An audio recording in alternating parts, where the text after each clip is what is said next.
Banigala corruption headquarter बना रहा। एक ताला खुलवाने के लिए 5 कैरात के हीरे मांगे जाते रहे। फराह गोगी बेकसूर हैं तो वापस आकर अदालत का सामना करें, मरियम नवाज का चैलेंज। वजीर तवानाई खुर्रम दस्तगीर को लोड शेडिंग पर कौम को एतमाद में लेने और शेड्यूल देने का मशवरा दे दिया।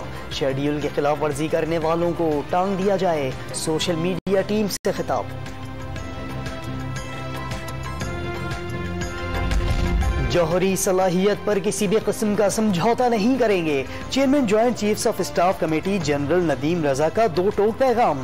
न्यूक्लियर प्रोग्राम पर बेबुनियाद और गैर जरूरी तबसरों से गुरेज करने का मशवरा।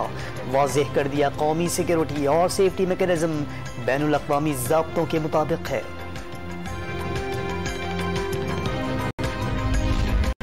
बीजेपी रहनुमाओं के तौहीन आमेज कलमात की सेनेट में भी मजम्मत। अरकान सेनेट का नमाज जुमा के बाद भारतीय हाई कमीशन के सामने एहतजाज का फैसला। नबीर अहमद की शाम में गुस्ताखी के खिलाफ कौमी असम्बली में करारदाद जमा।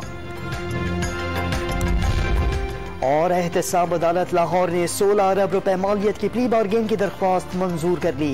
निजी हाउसिंग सोसाइटी को 3 साल में रकम अदा करने का हुक्म।